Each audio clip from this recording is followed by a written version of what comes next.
Subscribe करें और bell दबाएं ताकि कोई खबर रह न जाए।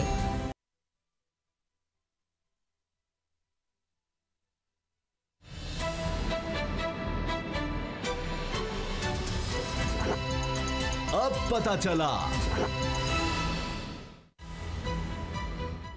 चला में आज आप जान सकेंगे। आसिफ अली जरदारी गिरफ्तार,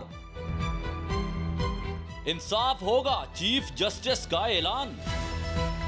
30 जून आखिरी मौका, वज़ीर आज़म का फरमान। शहबाज की वापसी, लेकिन क्या है मिशन? वज़ीर आज़म इमरान खान की स्मार्ट मूव। बिस्मिल्लाहिर्रहमानिर्रहीम, अस्सलाम वालेकुम। मैं हूं मोहम्मद उसामा गाजी और आप देख रहे हैं अब पता चला। सियासत के आतिश फिशा में लावा पक रहा है, जिसके शोलों को एहतसाब ने तेज किया है। आने वाले दिनों में कौन से जलजले तूफान छुपे हैं, एक लकीर खिंचती चली जा रही है। मंजर वाज़े हो रहा है, घुमसान का रन पड़ने की पेश गोइयां हैं। हुकूमत और अपोजिशन दोनों तरफ तैयारियां हो रही हैं, कौन किसके साथ है, एक लकीर खिंचती चली जा रही है। सफबंदी तो बिलावल भुट्टो की इफ्तार डिनर ने वाज़े कर दी थी, जो आसिफ अली जरदारी की गिरफ्तारी के बाद खुलकर सामने आ रही है। नून लीग और पीपल्स पार्टी एक हो रही हैं। वो जो सड़कों पर घसीटने के दावेदार थे, आज वही आसिफ जरदारी के प्रोडक्शन ऑर्डर के तलबगार हैं। वकला भी दो ग्रुपों में बटे हैं, लेकिन सवाल यह है कि ये जंग किस नारे पर लड़ी जाएगी? वोट की इज्जत, इदारों के तकद्दुस, या फिर अपने अपने मफादात की खातिर? सवाल यह भी है कि क्या आवाम निकलेंगे, हुकूमत क्या करेगी? देखना यह भी है कि अगर जुडिशल काउंसिल ने, सुप्रीम जुडिशल काउंसिल से फैसला काजी फाइज ईसा साहब के हक में आ गया तो फिर क्या होगा? क्योंकि अभी बिलावल इस तरह की बातें कर रहे हैं, वकला को भी साथ मिलाने की कोशिश हो रही है, नून लीग की तरफ से भी और पीपल्स पार्टी की तरफ से भी।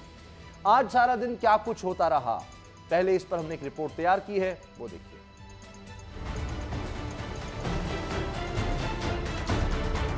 ये तो पुराना हमारा सेकंड हाउस है, गिरफ्तार हो जाएंगे तो क्या होगा? आखिर एहतसाब का शिकंजा पड़ गया भारी, आसिफ जरदारी की भी आ गई बारी। जाली अकाउंट्स केस में हो गई गिरफ्तारी, पीपल्स पार्टी ने कर ली एहतजाज की तैयारी। लेकिन सवाल ये है, इस गाड़ी में बैठेगी कौन कौन सी सियासी सवारी?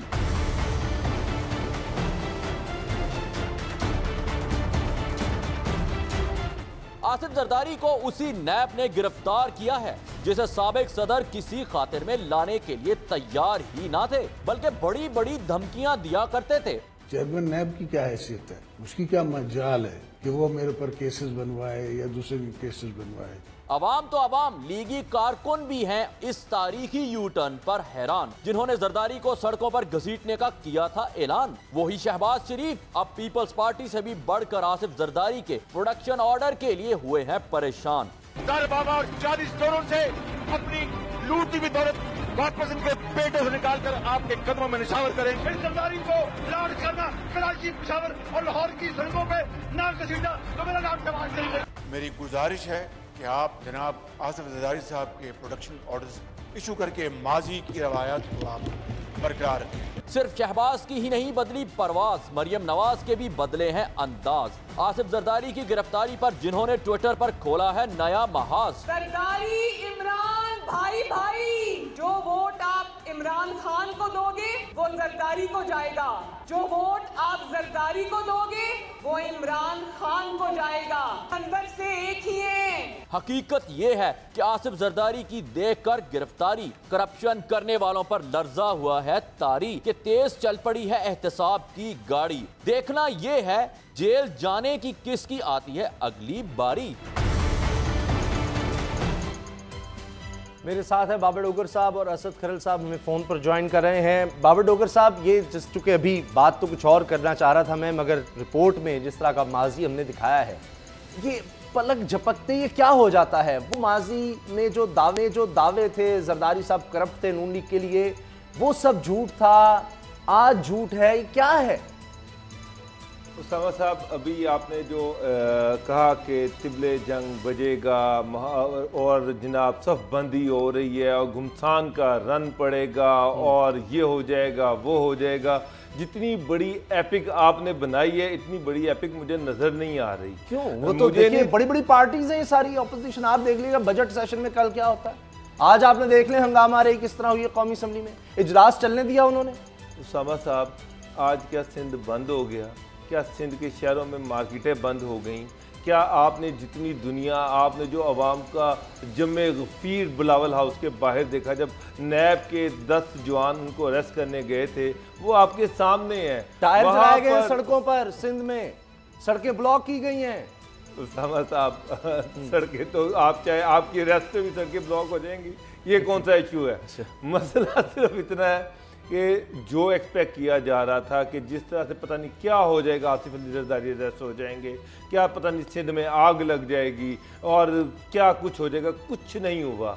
आज आपने बिलावल हाउस के बाहर भी देख लिया, जब उनको अरेस्ट किया गया तो वहाँ पर कितने लोग थे वो भी आपने देख लिया। मीडिया और पुलिस वालों के अलावा वहाँ पर कोई बंदा मौजूद ही नहीं था।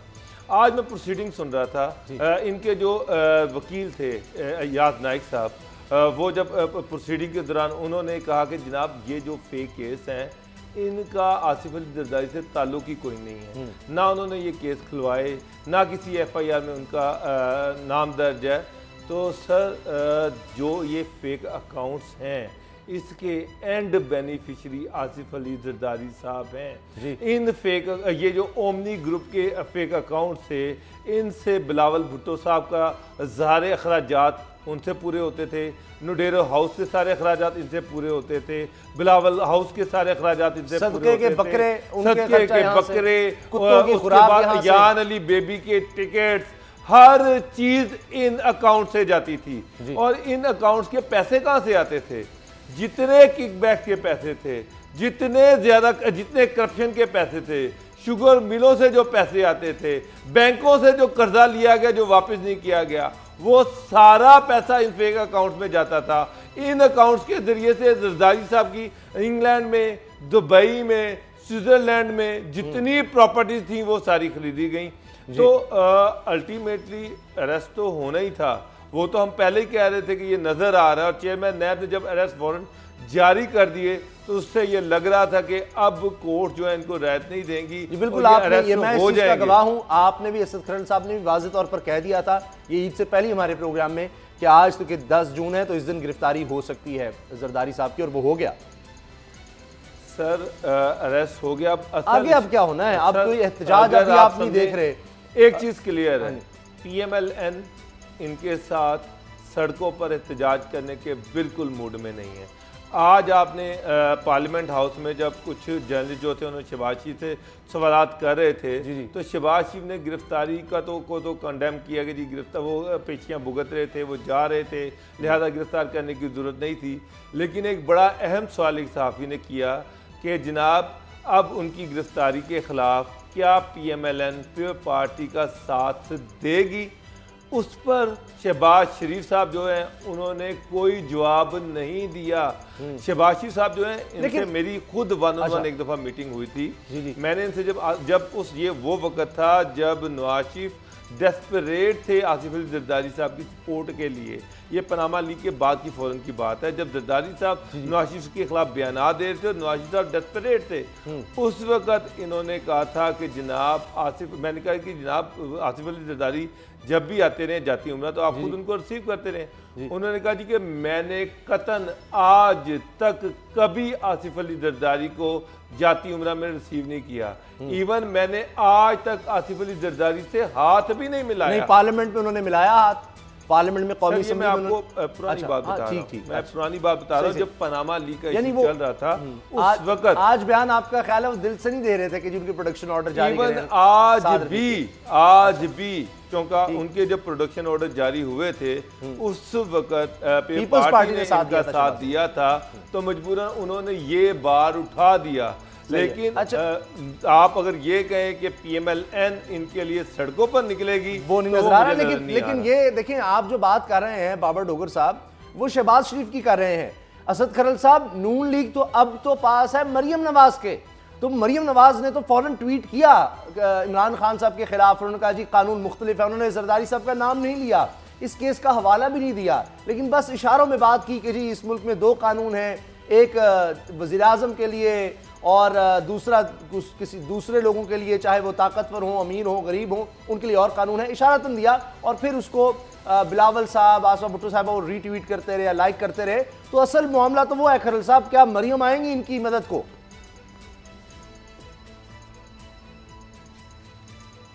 कि ईद से पहले प्रोग्राम में आपने स्पेसिफिक एक सवाल किया था डोगर साहब से और मुझसे कि आप क्या देख रहे हैं इस हवाले से कि ईद के बाद जो गिरफ्तारियों के हवाले से, तो हमने स्पेसिफिक बताया था कि 10 तारीख को जरदारी साहब का जो हालात वाक़ियत बन गया वो गिरफ्तार हो जाएंगे, क्योंकि नैब ने जब अरेस्ट वारंट जारी कर दिया है और वो ग्राउंड ऑफ अरेस्ट जारी बात है मौजूद हैं, तो लिहाजा ईद मेरा ख्याल उनको गुजारने का नैब ने भी शायद मौका दिया है, वरना ये पहले भी काम किया जा सकता, तो वो 10 तारीख को वो तो अरेस्ट हो गए। दूसरी बात जो शहबाज शरीफ साहब ने अपना वो कहते हैं गिव एंड टेक है, वो उन्होंने अपना उधार जो था चढ़ाया था, जो पीपल्स पार्टी ने उनके प्रोडक्शन ऑर्डर के लिए बड़ा शोर मचाया था, उनके जो पब्लिक अकाउंट्स कमेटी के चेयरमैन बनने के लिए बड़ा बनाया था, और फिर बिलावल भुट्टो जरदारी साहब और शहबाज शरीफ साहब का चैम्बर जिस तरह शेयर हो रहा था आपस में, वो आपस में काफी उनके शीरो शक्कर हो रहे थे, मुलाकातें चल रही थी। फिर जरदारी साहब के हवाले से भी आपने देखा एकदम वो सड़कों से घसीटने के बाद जो डोगर साहब मामला बता रहे थे उसके बिल्कुल बरक्स जरदारी साहब और शहबाज शरीफ साहब बड़ा खुशगवार माहौल चंद दिन पहले भी हमें देखने में आया बिलावल साहब के। अब मरियम साहबा की जो आप बात कर रहे हैं, अब अगली मरियम साहबा की बात के साथ मैं कहूँगा अब देखना ये है कि हमजा शहबाज की गिरफ्तारी के ऊपर जो कि एक्सपेक्टेड है, जो वो उस पे वाले से भी पहले जो मैं कह रहा था कि हालात वाक़यात से तो यही लग रहा है, क्योंकि बेल जो प्री अरेस्ट है बहुत ज्यादा उसमें एक्सटेंशन मिल गई है, तो हमजा शहबाज लग ये रहा है कि अब उनकी गिरफ्तारी जो है ना अगली उनकी है, कल है उनकी, बताया एसी वगैरह लग गए हैं। अब देखना ये है कि जो उनके वालिद जो मोहतरम साहब हैं नवाज शरीफ साहब, उसके हवाले से तो मरियम साहिबा कोई खातिर खा कोई प्रोटेस्ट, कोई अवामी राब्ता मुहिम, कोई जलसे जुलूस, कोई रैलियां, को पाकिस्तान के अंदर को जो जिस तरीके से बंद करने के हवाले से, पंजाब बंद करने के हवाले से, वो तो हमें को एफर्ट्स उन्होंने तो फजलुर रहमान पर छोड़ दिया है। आज बिलावल ने भी कहा कि जी एपीसी में जब बुलाएंगे जाएंगे, और वो तो फजलुर रहमान साहब पर है कि वो क्या करते हैं, जब वो बुलाएंगे तब ये जाएंगे, उन्होंने डिसाइड करना है। सारा कुछ जो अब करना है वो फजलुर रहमान साहब ने करना है, तो उनको फिर अपने हिसाब से वो डीलिंग विलिंग करेंगे। जरदारी साहब तो अंदर चले गए, आपने कहा कि सिंध के अंदर उनकी हुकूमत है, अब जिस पार्टी की हुकूमत हो, अगर वो रोड बंद करके कुछ 2-4 बंदे 100-200 इकट्ठे करके तो वो बंद कर भी लेती है, तो लेकिन उसका आउटकम क्या है, उसका लॉजिकल एंड या उससे बेनिफिट क्या होगा? अगर अब हमजा शहबाज शरीफ साहब भी पकड़े जाते हैं, जिस तरह डोगर साहब कह रहे हैं या आप भी देख रहे हैं कि अब पॉलिटिक्स जो नून लीग की है उसको लीड कर रही है नून लीग की, यानी जो जमात एज ए पार्टी के तौर पर on behalf of Nawaz Sharif साहब जो कायद है पार्टी की, जिसको सब तस्लीम करते हैं, शहबाज शरीफ साहब भी और हमजा साहब जो दूसरा ग्रुप को लीड करने के वाले से जो इख्तलाफ की खबरें आती हैं, जो कि है नहीं वैसे, क्योंकि वो बेचारे उनके फॉलो जो कहेंगे नवाज शरीफ साहब, वो बार बार शहबाज शरीफ कई दफा ये कह चुके हैं, भाई साहब जो है मेरे वालिद भी हैं, कायद भी हैं, तो हमजा साहब भी जारी बात है वही देखेंगे। और पिछले दिनों में आपने देखा था कि हमजा और मरियम साहिबा जो एक दूसरे के हाथ पकड़ कर लहरा कर कभी वो ड्राइवर बन जाते हैं उनके, तो लिहाजा वो भी पीछे ही चलेंगे जब उनके वालिद गिरामी भी नवाज शरीफ साहब के पीछे चल रहे हैं। तो अब लीड रोल तो नून लीग का है मरियम साहिबा के पास, जो अपने वालिद को छुड़वाने के लिए कुछ नहीं कर सकी, तो वो जरदारी साहब के लिए फिर नहीं है। अच्छा एक सेकंड बाबर डॉक्टर साहब, आप इसमें कुछ ऐड करना चाह रहे हैं? नहीं निकाल सकते जी बाबर साहब, आप बात कर लें। मैं खैल साहब जो कह रहे हैं कि हमजा शहबाज और शहबाज शरीफ जो हैं ये मरियम नवाज और नवाज शरीफ को फॉलो करेंगे, तो मैं इससे कतन एग्री नहीं करता। शहबाज शरीफ और हमजा शहबाज मरियम की जो अंदाज़े सियासत है उससे बिल्कुल मुतफिक नहीं है, नवाज शरीफ का जो अंदाज़े सियासत है उससे बिल्कुल मुतफिक नहीं है। ये इनकी सियासत अपनी है। फिर नून लीग में मुझे वाज़े तौर पर 2 हिस्सों में तकसीम नज़र आ रही है, एक दरार नज़र आ रही है। शहबाज शरीफ जो है वो कतन किसी सूरत अवामी एहतजाज के हामी नहीं है। वो ज़्यादा से ज़्यादा जो एहतजाज है वो असम्बली के अंदर होगा, असम्बली के बाहर एहतजाज के वो कतन मूड में नहीं है। और मरियम नवाज ये चाहती हैं कि एपीसी में भी जाएं, फजलुर रहमान जो चाहते हैं उसके मुताबिक धरने भी दिए जाएं और एक भरपूर किस्म का एहतजाज किया जाए, जिसकी शहबाज शरीफ और हमजा शहबाज जो है वो मुखालफत करते हैं। PMLN 2 हिस्सों में तकसीम है। शहबाज शरीफ वतन वापस आ चुके हैं, अब वो दोबारा पार्टी के अंदर अपना इन्फ्लुएंस इस्तेमाल करेंगे और आपको आने वाले दिनों में क्लियर तौर पर नजर आएगा, क्लियर तौर पर कि पार्टी दो हिस्सों में तकसीम तो फिर है। क्या चलनी है, फिर किस किस्म की तहरीक चलेगी? बाबर डोगर साहब, ये बड़ा एक अहम सवाल है, ये पाकिस्तान में फौज आसान टारगेट क्यों है? आज बिलावल की आप गुफ्तगू सुन लें, उन्होंने जब प्रेस कॉन्फ्रेंस, वो कहते हैं जनाब सब कुछ तो इस्टेब्लिशमेंट कर रही है, आसिफ जरदारी के सारे दोस्तों को जेल में डाल दिया गया है और हमें मारा भी जा रहा है, हुकूमत में मारती भी है, रोने भी नहीं देती। ये तो वही फरिश्तों वाली बात हो गई, वो जो नवाज शरीफ साहब किया करते थे कि जी मेरे खिलाफ केस उन्होंने बनाया। ये क्या है हमारे, ये क्यों इतना आसान टारगेट है? नैब है, हुकूमत है, सुप्रीम कोर्ट है, अदालतें हैं, ये क्या मसला है हमारे यहाँ कि जो कुछ को समझ नहीं आता वो कहते हैं ये पीछे एस्टैब्लिशमेंट। उसामा साहब, जो जरदारी साहब के साथ जो फेक केसेस, ये फेक अकाउंट्स का केस है, ये 2015 में FIA ने डिटेक्ट किया। उस वक्त चौधरी निसार थे मिनिस्टर, नवाज शरीफ थे प्राइम मिनिस्टर, मरियम साहिबा प्राइम मिनिस्टर हाउस में बैठा करती थी, सारी गवर्नमेंट को वो कंट्रोल किया करती थी और PMLN की पाकिस्तान में गवर्नमेंट थी। उस वक्त स्टेट बैंक ने FIA को कहा कि इसको ये फेक केसेस हैं, फेक अकाउंट्स के, इसको देखें। FIA ने उसकी तहकीकात शुरू कर दी, चौधरी निसार के अंडर ये सारी तहकीकात होती रही हैं और ये केस जो था सुप्रीम कोर्ट ने इसको टेकअप किया 2018 में। इससे पहले उस पर खासी पेशरफ हो चुकी थी, इन्वेस्टिगेशन हो चुकी थी और जरदारी साहब के जो बुनियादी इख्तिलाफात थे नवाज शरीफ के साथ, वो बेसिकली इन फेक अकाउंट्स की तहकीकात की वजह से थे।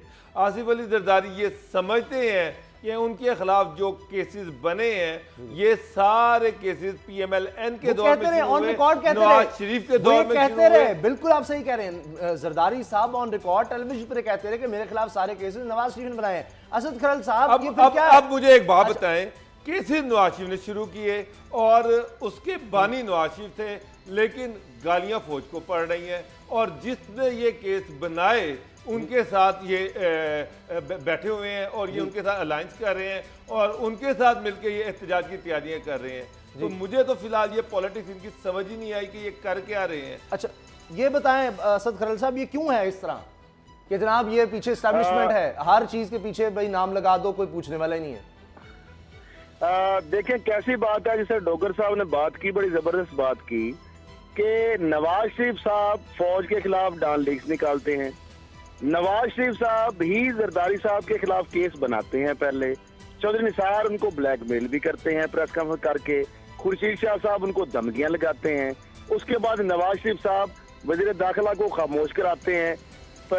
कौमी असम्बली के अंदर नवाज शरीफ साहब की मौजूदगी में एतजाज अहसन साहब ने जरदारी साहब के जारी बात है वहां पर जिस तरीके से जो तजलील की चौधरी निसार अली खान की, जो अलकाबाद से पता नहीं पप्पू पटवारी की क्या क्या उन्होंने कहा चौधरी निसार के बारे में, पब्तियां भी वो कसते रहे और वहां पे नवाज शरीफ साहब के साथ बैठे हुए, लेकिन नवाज शरीफ साहब या जिस तरीके से उनको रोका गया वो रुके, FIA की इन्वेस्टिगेशन रुकी, मैच फिक्सिंग हुई। अब एक तरफ तो फौज को गालियां देने वाले नवाज शरीफ साहब हैं, दूसरी तरफ बिलावल भुट्टो जरदारी साहब और जरदारी साहब भी फौज बिना केस बनाने वाले भी फौज को गालियां निकाल रहे हैं, वो भी निकाल, फिक्सिंग भी हो रही है। अगली बात जो डोगर साहब ने बात की है ना, तो मैं कहता हूँ PTI को तो और चाहिए ही कुछ नहीं है, वो तो विन विन सिचुएशन में है। यानी अगर नून लीग तो, और यकीनन नून लीग तकसीम है, शहबाज शरीफ साहब और हमजा शहबाज जो है वो अपनी जान बचाने के चक्कर में, पार्टी तो पहले उनके हाथ से चली गई है, वो चाहते हैं क्यों हमें जेल में धक्के खाएं। जो अग्रेसिव पॉलिटिक्स है वो उससे बिल्कुल नहीं ठीक है, एग्री करते, वो कहते हैं ना सामने आते भी नहीं है साहब, छुपते भी नहीं है। शहबाज शरीफ साहब और हमजा शहबाज जो है वो अपनी जान बचाने के, उनको जान के लाले पड़े हुए हैं। और सलमान शहबाज और बाकी उनके दमाद और सारा जो मामला है उनके, वो तो बेचारे अपने हाथ पांव मार रहे हैं कि जेल में ना जाए, नैब में ना पकड़े जाए। अभी क्या है अब तकसीम, इसका मतलब ये है कि नून लीग तो तकसीम हो गई, यानी नून लीग जो आपस में तकसीम होती है तो PTI को थ्रेट गवर्नमेंट को तो खत्म हो गया। पीपल्स पार्टी जो है उस हवाले से भी आपने देख लिया, जिस तरह एहतजाज हुआ अगर जरदारी साहब की गिरफ्तारी के ऊपर जितना रिएक्शन आ गया वो भी आपने देख लिया। तो मैं समझता हूँ एक इमरान खान साहब को क्रेडिट देना चाहिए कौम को, हम अप्रिशिएट भी करते हैं और उनसे रिक्वेस्ट भी करते हैं कि वो जो डिजायर थी शहबाज शरीफ साहब की जरदारी साहब को सड़कों पे घसीटने की, वो प्लीज इनको एक जेल में डाल दें और एक बैरक में कर दें। ताकि शहबाज शरीफ साहब को दिक्कत ना हो जरदारी साहब को घसीटने के लिए, ताकि इनको एक प्लेटफॉर्म मिल जाए। और वो तो उनके प्रोडक्शन ऑर्डर की बात कर रहे हैं करीम साहब, वो तो उनके प्रोडक्शन ऑर्डर की बात कर रहे हैं। अच्छा मैं इस पर आता हूँ, बाबर डोगर साहब, अब क्या आप देख रहे हैं, आपने जो दोनों ने प्रेडिक्शन की थी, जो पेशगोई की थी, वो दुरुस्त साबित हुई, गिरफ्तारी जो है उनकी वो हो गई। इस पर अगरचे पीपल्स पार्टी की तरफ से इतराज भी सामने आ रहा है कि जी किस तरह पता लग जाता है। फिरदौस शिकवान साहब ने भी कह दिया था, ज़रा नजर आ रहा है कब तक 5 दफा तो जमानत कबल से गिरफ्तारी में तोसी होती चलेगी, कभी जाकर तो मामला रुकना था। अब कल हमजा शहबाज की भी पेशी है हाई कोर्ट में, और देखते हैं कि उनको भी जमानत कबल से गिरफ्तारी में तोसी मिलती है मजीद या क्या होता है। बहरहाल अभी ब्रेकिंग भी चल रही थी कि वहाँ पर पुलिस की नफरी को भी बुला लिया गया। मेरा सवाल ये है कि अब 2 रास्ते हैं, क्या सुप्रीम कोर्ट से रिलीफ मिलने का कोई चांस है? क्योंकि सुप्रीम कोर्ट पर अभी तक तो लग रहा है, शुक्र है कि जनाब पीपल्स पार्टी जरदारी साहब उन्होंने जो मुशावरत की गई, जी इत्मीनान का कुछ तरह से इजहार नजर आ रहा है कि जी सुप्रीम कोर्ट जाएंगे, अपील करेंगे अब इस्लामाबाद हाई कोर्ट के फैसले के खिलाफ। तो इसका मतलब है अभी तक कुछ इत्मीनान है, शुक्र है अल्लाह का, इतना तो कह रहे हैं एतबार। और साथ प्रोडक्शन ऑर्डर जारी करने के लिए भरपूर दबाव, आज भी असम्बली में हंगामा राई हुई, तो कहां आप देखते हैं कि इनको रिलीफ मिलने वाला है आसिफ जरदारी साहब को? पहले बाबर डोगर साहब आप बताएं। उसामा साहब, सबसे पहले स्टेट बैंक ऑफ पाकिस्तान जो थे, उन्होंने ये फेक अकाउंट्स के हवाले से मशकूक तफसीलात देखी। उन्होंने FIA से कहा, FIA ने उस पर अपनी इन्वेस्टिगेशन की, FIA की इन्वेस्टिगेशन के बाद एक JIT बनी, JIT ने अपनी एक इन्वेस्टिगेशन की, उस पर बाद में सुप्रीम कोर्ट में अपनी रिपोर्ट जमा करवाई। एक डिटेल्ड रिपोर्ट थी, डॉट से डॉट मिला हुआ है, हर डॉट जो है दूसरे से कनेक्टेड है। बैंक के मुलाजमीन बता रहे हैं कि ये इस तरह जाली अकाउंट खोले गए और बैंक का जो सदर है ओमनी ग्रुप जरदारी का फ्रंटमैन है और वो कहता रहा कि जाली अकाउंट्स खोलो, ये जाली अकाउंट्स खोलो, और ओमनी ग्रुप से जिस तरह आपने बताया पैसे जाते रहे। ये कोई ये नहीं है कि कोई बीच में कोई आदमी है और वो जा रहा है, वो उसकी गिरफ्तारी, ये तो ट्रांजैक्शंस है, ट्रांजैक्शन डॉट दूसरे से कनेक्टेड है जी। कहां से पैसा आया, कैसे वो किसने फेक अकाउंट्स में जमा करवाया, और वो पैसा कहां गया, और वो पैसा बाहर गया या वो बिलावल हाउस के अखराजात के लिए इस्तेमाल हुआ, जहां भी इस्तेमाल हुआ हर एक चीज की ट्रेल जो है वो मौजूद है। अब मुझे एक बात बताएं, हाई कोर्ट में जरदारी साहब के जो वकील हैं वो इस चीज को साबित करने में नाकाम रहे कि इसका ताल्लुक, फेक अकाउंट्स का ताल्लुक आसिफ अली जरदारी से नहीं है। अब सुप्रीम कोर्ट में अगर ये रिलीफ लेने जाते हैं तो कौन सी इनके पास क्या ऐसी चीज़ है जिसके ज़रिए से सुप्रीम कोर्ट को ये कन्विंस करेंगे कि इसका ताल्लुक जरदारी साहब से नहीं है? क्योंकि JIT की रिपोर्ट बड़ी मुफस्सिल है, उसके बाद गवाह भी इसमें हैं, उसमें असलम मसूद साहब की वो कहेंगे मेडिकल ग्राउंड्स के जरदारी साहब की तबीयत ठीक नहीं है, जिस तरह मियां नवाज शरीफ साहब के उन्होंने रिलीफ लिया था कि उनकी तबीयत ठीक नहीं है, उनको इलाज के लिए जाने दिया जाए, वो बड़ी मजबूत ग्राउंड है कि जरदारी साहब तो बज़ाहिर बिल्कुल सेहतमंद तो नहीं लगते। सर आज उनका ब्लड प्रेशर जो है 130/80 है, इतना आइडियल तो मेरा ब्लड प्रेशर नहीं है यकीन जाने, क्योंकि आपको दुख होता है ना मुल्क को लुटता देखकर, आपको करप्शन देखकर दुख होता है, तो इसलिए जो टेस्ट की रिपोर्ट्स आई हैं वो तो बिल्कुल नॉर्मल है और बेहतरीन है। तो हार्ट के वो पेशेंट जल्दी से बता दें प्रोडक्शन ऑर्डर का क्या लगता है? आज उन्होंने स्पीकर का घेराव किया, ये जी आप जारी करें, और उन्होंने कहा कि मैं इत्मीनान नहीं, इस्तीफे का मुतालबा कर दिया स्पीकर डिप्टी स्पीकर के इस्तीफे का पीपल्स पार्टी ने।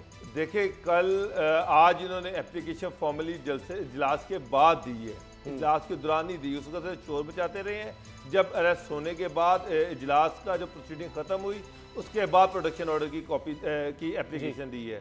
अब कल जब इजलास शुरू होगा तो अल्टीमेटली स्पीकर पे प्रेशर बढ़ेगा, और मेरा ज़ाती ख्याल है कि स्पीकर को अल्टीमेटली, चूँकि शहबाज शरीफ के प्रोडक्शन ऑर्डर जारी हुए, उसके बाद ख्वाजा साद रफ़ी के प्रोडक्शन ऑर्डर जारी हुए, तो अल्टीमेटली इनके भी प्रोडक्शन ऑर्डर जारी करने पड़ेंगे। सिमिलर केस है, लेकिन आज एक चीज़ आप भूल गए, बिलावल भुट्टो साहब जो हैं आज फिर उन्होंने जो एक जिक्र किया कि जी उन जो 2 बंदे हैं फाटा से, उनके भी प्रोडक्शन ऑर्डर जारी किए जाएं।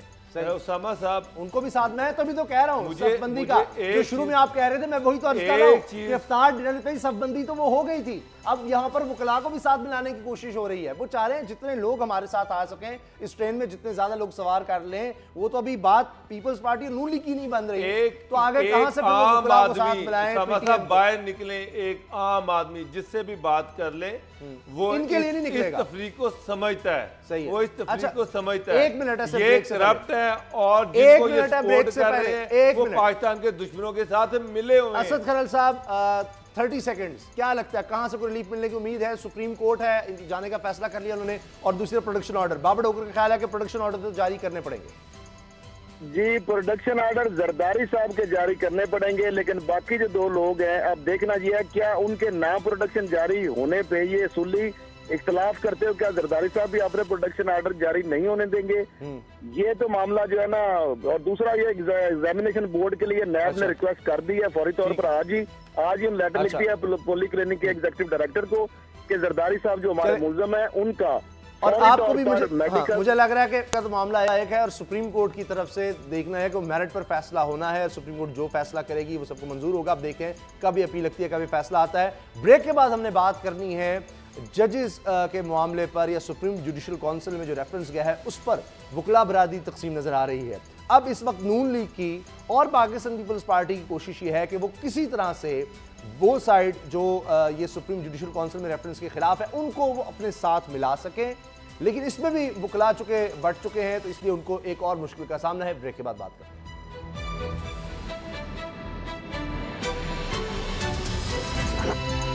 अब पता चला।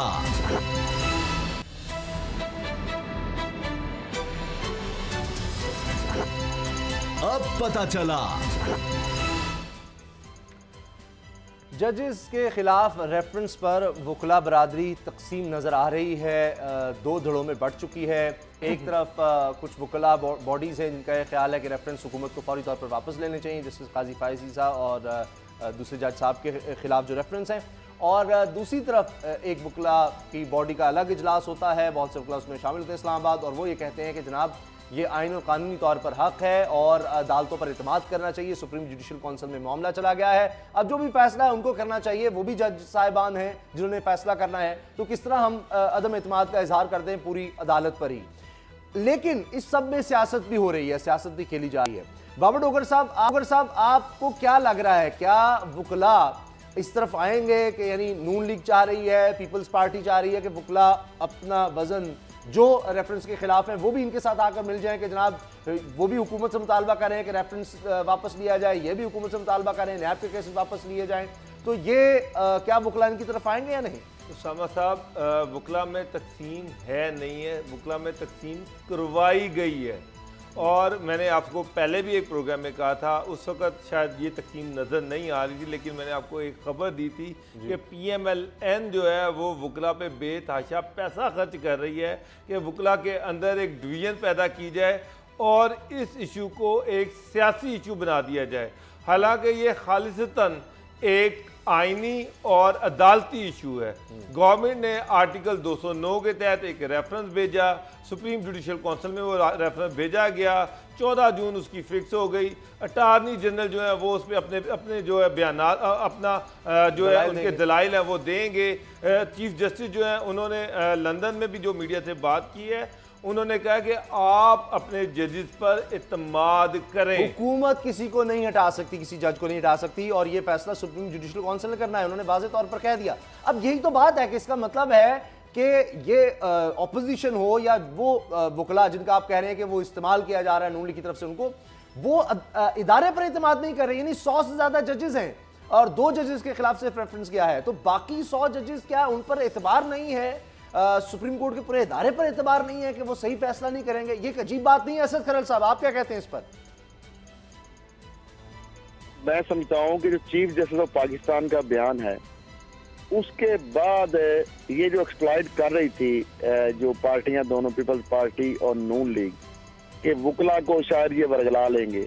एक तो उसमें पैसे जिस तरह उन्होंने फेंके हैं, पहले जो पंजाब हुकूमत इनकी नून लीग थी, वफाक में इनकी हुकूमत थी, जिस तरह बार को उन्होंने पैसा दिया करोड़ों रुपए, आप भी विटनेस हैं, बहुत सारी चीजें, सुप्रीम कोर्ट बार को, पंजाब बार काउंसिल को, हाई कोर्ट बार को करोड़ों रुपए दिए।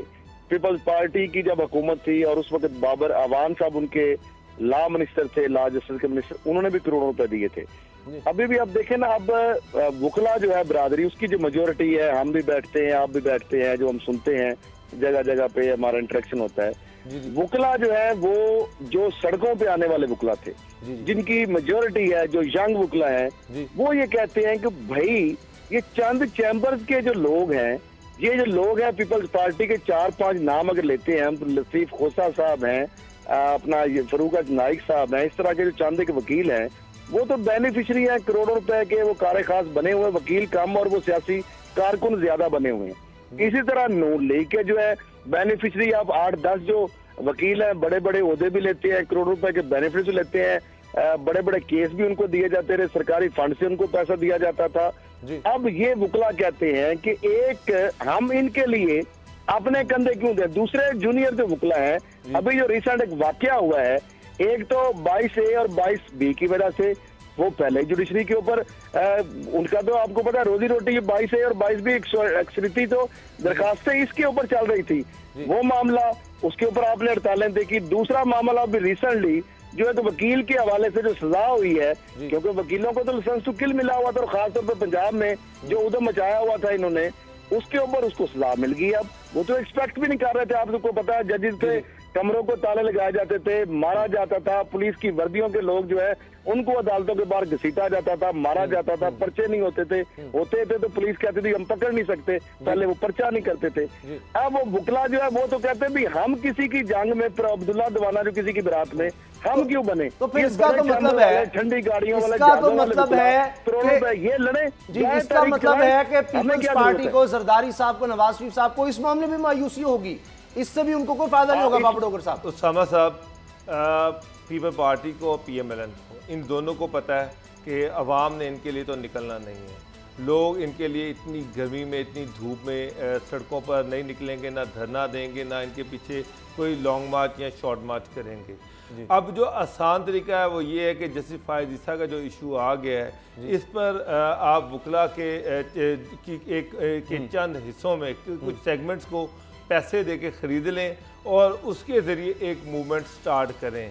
इनका ख्याल है कि वकला की एक पहले भी एक कैंपेन चली थी शरफ दौर में जस्टिस इफ्तिखार चौधरी की वजह से, और अब दोबारा ये उस तरह की एक कैंपेन चलाना चाह रहे हैं। इन्होंने अब ये, मैं आपको एक चीज़ बता रहा हूँ कि पीपल्स पार्टी और PMLN ये अंधाधुंध पैसा इस्तेमाल कर रहे हैं और डेस्परेट हुए हैं कि किसी तरीके से वकला की ये तहरीक कामयाब हो जाए और टाइम देने उसमें बीच में शामिल। लेकिन ये अजीब तारीख नहीं है, अजीब और गरीब है, यानी समझ नहीं आती होता क्या है कि जरदारी साहब तो इस तहरीक में खिलाफ हो गए थे, मोहतरमा साथ थी, उसके बाद जरदारी साहब तो रिस्टोर नहीं करते थे इफ्तिखार चौधरी साहब को, वो एक अजीब कहानी थी। फिर मुस्लिम लीग नून ने वो जो मार्च किया, और फिर मुस्लिम लीग नून की एक तारीख है कि मियां नवाज शरीफ साहब ने इफ्तिखार चौधरी से किस तरह के फायदे लिए और पीपल्स पार्टी के खिलाफ मुसलसल किस तरह के फैसले करवाए, वो एक तारीख है। असद खरल साहब फिर पीछे जाते हैं, फिर वो 90 की दिहाई सजाद अली शाह के दौर में हमला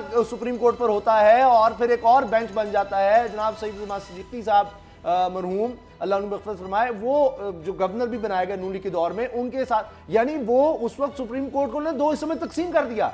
तो ये आर्ट तो नून लीग को आता है, मियां नवाज शरीफ को आता है कि किस तरह से तकसीम लानी है इदारों में, उनको कमजोर करना है, खोखला करना है और फिर उसमें से अपना फायदा निकालना है। तो एक दफा फिर कहीं वो इसमें कामयाब तो नहीं होंगे। देखिए उसामा साहब, यही वजह है कि आज वो जेल में बैठे हुए हैं। आज इन्हीं साजिशों की वजह से 12 अक्टूबर का सामना किया, इदारों को तकसीम करने की कोशिश की, ज़ियाउद्दीन भट्ट को सारा मामला वहाँ पे वो नाकामी उनको हुई। फिर अभी इन्होंने फौज के अंदर दोबारा जो डाउन लीग्स और इस तरह की चीजें करने की कोशिश की।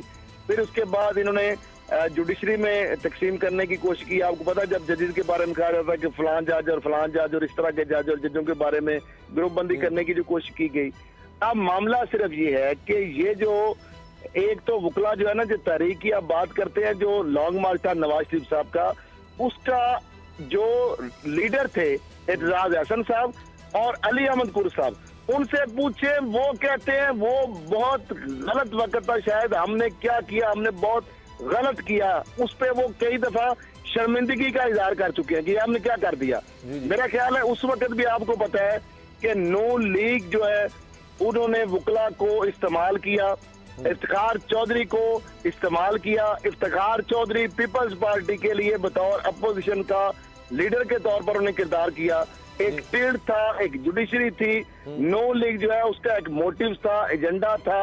आज आजाद अदलिया है और चीफ जस्टिस साहब ने शट अप कॉल दे दी है कि ये क्या तमाशा हो रहा है।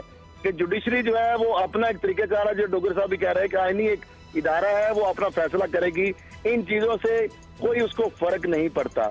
अब आखिरी उम्मीद की किरण है, ये तो यह मामला हो गया खत्म, आखिरी उम्मीद की किरण है मौलाना फजलुर रहमान साहब। अच्छा। अब मुझे ये बताएं, जो नून लीग की अपनी पार्टी दो धड़ों में अगर तकसीम हो, शहबाज और जो हमजा अगर राब्ते करके अपनी माफिया तलाफियां करवाने के चक्कर में हो, नून लीग एक पेज पे ना हो, पीपल्स पार्टी दूसरी तरफ से अपने चक्करों में हो, और फजलुर रहमान साहब इतने बेवकूफ नहीं है, इतने भोले काके वो नहीं है। अच्छा। ये बार बार कहते हैं ना कि मौलाना फजलुर रहमान कदम बढ़ाओ हम तुम्हारे साथ हैं।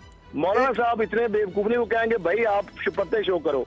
अच्छा। मौलाना साहब ब्लाइंड गेम नहीं खेलने वाले, वो कहेंगे पत्ते शो करो, आपके पास क्या और आपके पास क्या है। हाँ। नवाज शरीफ साहब अंदर बैठे हैं, शहबाज शरीफ साहब उनके साथ नहीं होने के लिए तैयार, जरदारी साहब अंदर बैठे हुए हैं, तो बंदे इनके पास नहीं है, पैसा ये देने के लिए तैयार नहीं है, हुकूमत इनके पास नहीं है। तो फजलुर रहमान साहब ने इतना घाटे का बहुत ज्यादा आती है, पिछले 30-40 साल से सियासत में है, हुकूमतें इन्होंने की हैं, आज भी पीपल्स पार्टी के पास इनमें हुकूमत है। तो एक तो इशू है ना बाबर डोगर साहब, मुझे क्लोजिंग की तरफ जाना, चंद मिनट रह गए हैं मुख्तसर, कि ये जो इकोनॉमी का हाल है, मईशत का हाल है, वो बहुत बुरा है, कोई हदफ हासिल नहीं हो सका। पिछले 1 साल का महंगाई की शरह में इजाफा हो गया, जितनी ग्रोथ किसी में होनी थी माशी तौर पर, चाहे वो एग्रीकल्चर हो, इंडस्ट्री हो, कोई भी सर, वो कमी हो गई, महंगाई बढ़ गई, बेरोजगारी बढ़ गई। तो उसको अगर ये इशू बनाते हैं नून लीग और पीपल्स पार्टी मिलकर, मौलाना फजलुर रहमान साहब पहले तो ये कहते हैं ना जी ये इलेक्शन ही जाली है, उसमें तो कोई बात बन नहीं सकी, अब अगर ये कोई इसको इशू बनाते हैं तो तब कुछ बन सकता है, या वहां भी अब इनकी बात पर नहीं लोग आएंगे? उसामा साहब, मैं बेतहाशा लोगों से हमारा रोज़ का मिलना है, लोगों से बात करते हैं, और जर्नलिस्ट होने के नाते पहला सवाल ही ये होता है कि लोग क्या इनके लिए बाहर निकलेंगे या नहीं निकलेंगे। मुझे तो कोई एक आदमी ऐसा नहीं मिला जो इनके लिए बाहर निकलने के लिए तैयार है। लोग ये समझते हैं कि ये करप्ट हैं, इन्होंने मुल्क को लूटा और इस हालत तक पहुँचाया।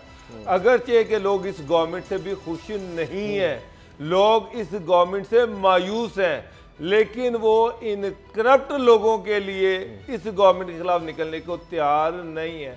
ये लोग ये कहते हैं कि ये उनकी बदकिस्मती है कि एक तरफ वो लोग हैं जो करप्ट हैं और दूसरी तरफ एक नाअहल गवर्नमेंट, यानी इनकी लीडरशिप नहीं निकलेंगे। वैसे वो परेशान हैं, बुरा हाल है, चेहरे मुरझाए हैं, लेकिन असद खरल साहब लगता है कि इनकी लीडरशिप नहीं निकलेंगे। अगर ये निकलते हैं तो वो कहेंगे नहीं, इनके पीछे नहीं हमने आना।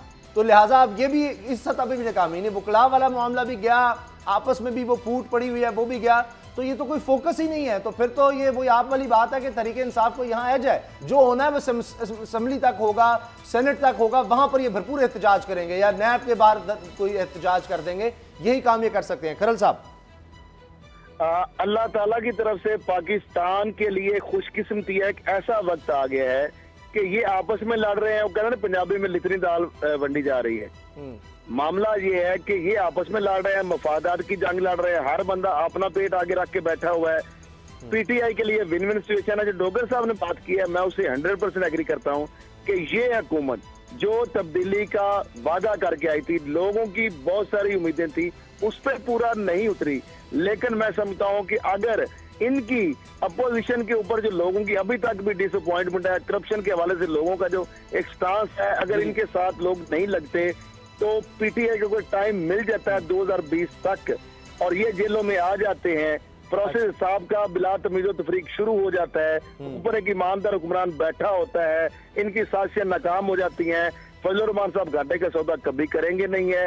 अब अगर ये कहना कि उनको वो बंदे लेके आ जाए तो ये जो उनके लिए फिर वकीलों के साथ उनको भी माल लगाना पड़ेगा, उनके लिए भी खर्चे हैं। देखिए बंदों को जिस तरह वहाँ पे धरना अगर देना है तो उसके लिए आपको पता है एक्सपेंडिचर होते हैं, खाना पीना, 45 डिग्री के सर्टिफिकेट दर्जा आ रहा है तो, और फिर बहुत लंबा चौड़ा उसमें बजट है। इनके फेक अकाउंट्स पकड़े गए, इधर भी पकड़े गए, अकाउंट्स बंद हैं, इनके फाइनेंसर मशीनें जो है इनकी बंद हो चुकी हैं, इन्वेस्टर इनके मिल नहीं रहे, वो बाहर अपना जान बचाने चक्कर में है।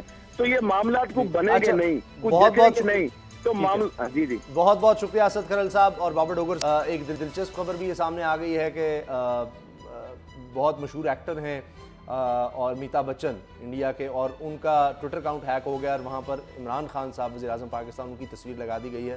तो अजीब-ओ-गरीब यहाँ पर मामलात भी हो रहे हैं और इमरान खान साहब ने एक अपील भी की है कि जनाब 30 जून तक है आपके पास वक्त और असासे अपने डिक्लेयर कर दें। हमने तो नहीं देखा कि अपीलों से काम चले।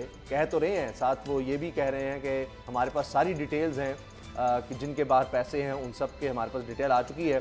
तो अब बहुत से लोगों की चूँकि डिटेल सामने आई हैं, उनका ताल्लुक जुडिशरी से भी है और सियासत से भी है, तो शायद वाकई इस दफ़ा हर एक की डिटेल यहाँ पर है। तो देखते हैं अब कितने लोग 30 जून से पहले इससे फ़ायदा उठाते हैं और जो नहीं फ़ायदा उठाते उनके खिलाफ क्या एक्शन लिया जाता है। अल्लाह हाफ़िज़।